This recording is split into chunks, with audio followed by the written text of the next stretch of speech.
बूंदिया गांव में शंखमुख नाम का एक बूढ़ा आदमी रहता था। शंखमुख ने जिंदगी भर काम करके एक घर और एक खेत खरीदा था। शंखमुख ने अपने खेतों की आधी जमीन पर ताड़गोले के पेड़ लगाए थे और आधी जमीन पर वो खेती करता था। पिताजी, ये ताड़गोले के पेड़ों को काट देना चाहिए ना? क्यों? मैंने इतने शौक से इस पेड़ को लगाया है, लेकिन इनका क्या फायदा?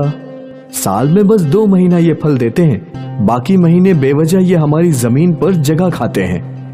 अरे मूर्ख, मुझे और तेरी माँ को ताड़गोले बहुत पसंद थे, इसलिए हम दोनों ने मिलकर यहाँ ये ताड़गोले के पेड़ लगाए हैं। और अब जब इतने सालों बाद इनमें फल आ रहे हैं, तो तू चाहता है कि इन पेड़ों को यहाँ से हटा दिया जाए? ये पेड़ तो यहीं रहेंगे, बस बिल्कुल यहीं रहेंगे पापा।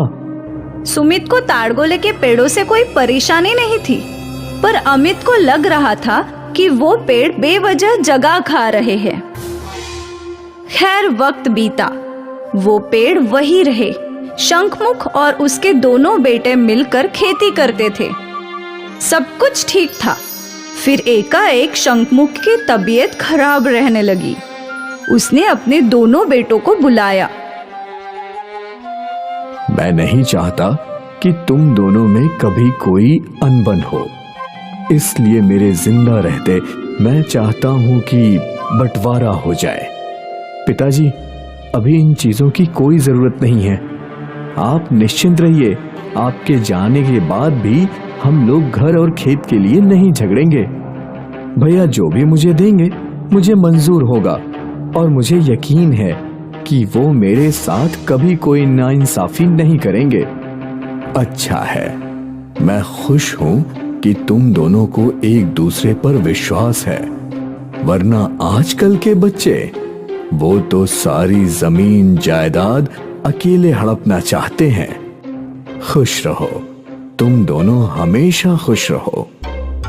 शंखमुख ने बंटवारा नहीं किया, क्योंकि उसे अपने दोनों बेटों पर बहुत विश्वास था। कुछ महीनों बाद शंखमुख का देहांत हो गया।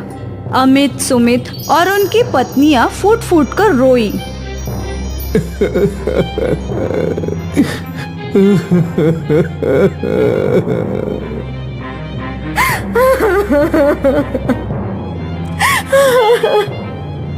और कुछ ही दिनों बाद आपको अपने छोटे भाई से बंटवारे की बात कर लेनी चाहिए।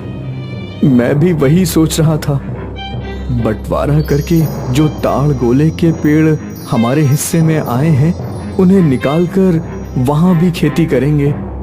अरे बाप रे, इससे तो अच्छा है ना कि आप सारे ताड़गोले के पेड़ सुमित के हिस्से में ही डाल दे, ताकि सारी मेहनत वो करे। ये तो मैंने सोचा ही नहीं। सुमित, हमें अब बंटवारा कर लेना चाहिए। मैं नहीं चाहता कि आगे जाकर कोई अनबन हो। ठीक है भैया, इस घर को हम आधे आधे हिस्सों में बांटेंगे, और खेतों को भी। जी, जैसा आपको ठीक लगे। घर को आधे आधे हिस्से में बांट लिया गया और बीच में एक दीवार खींच दी गई, और खेतों को भी एक बराबर के 2 टुकड़ों में बांट दिया गया। पर सारी उपजाऊ जमीन अमित ने अपने हिस्से में ले ली, और वो जमीन जहां ताड़गोले के पेड़ थे वो सुमित के हिस्से में आ गई। लेकिन सुमित ने इस अन्याय का विद्रोह नहीं किया, क्योंकि उसने अपने पिताजी को वादा किया था कि उनके जाने के बाद कोई अनबन नहीं होगी। आपको जेठ जी से बात करनी चाहिए थी। ये नाइंसाफी है। हमारे हिस्से में थोड़ी भी खेती की जमीन नहीं आई। अब भला हम कैसे कमाएंगे? मैं भैया से झगड़ा नहीं करना चाहता। वैसे भी पापा को वचन दिया था।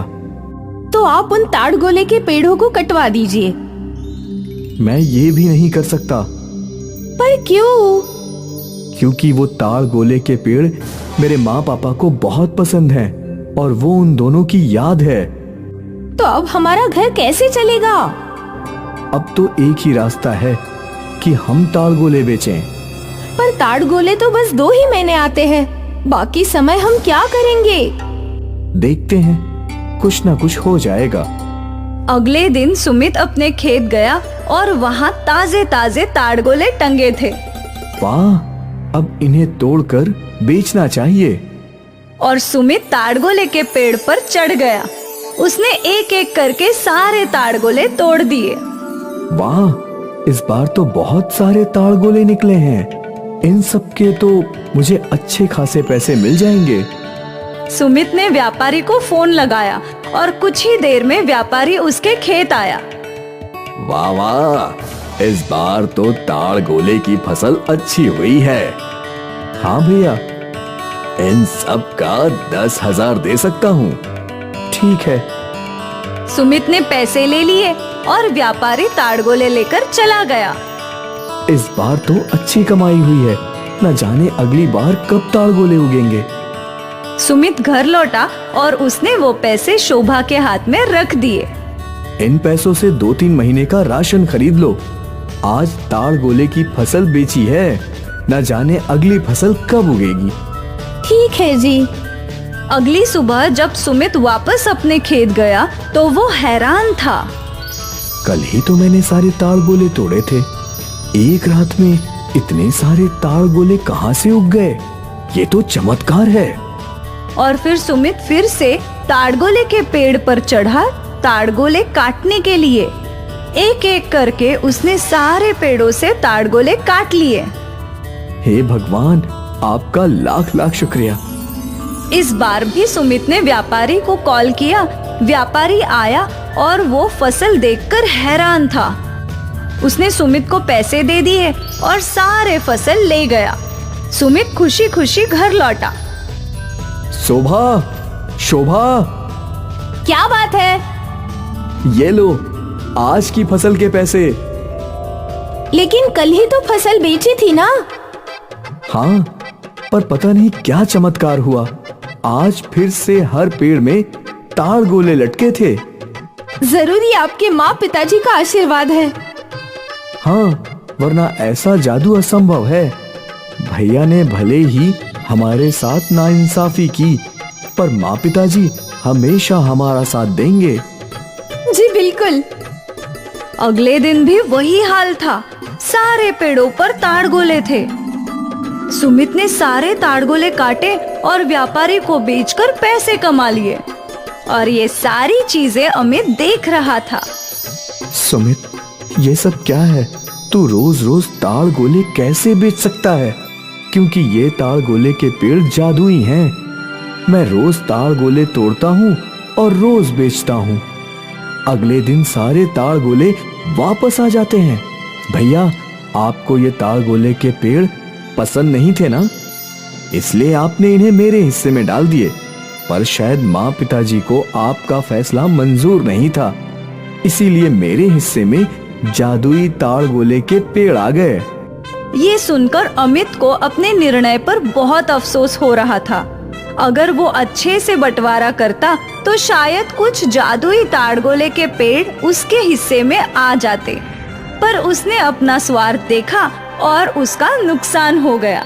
जादुई ताड़गोले बेचकर सुमित ने बहुत पैसे कमाए और उसने नया घर भी खरीदा। और अमित वही का वही रह गया। उसे स्वार्थ महंगा पड़ा।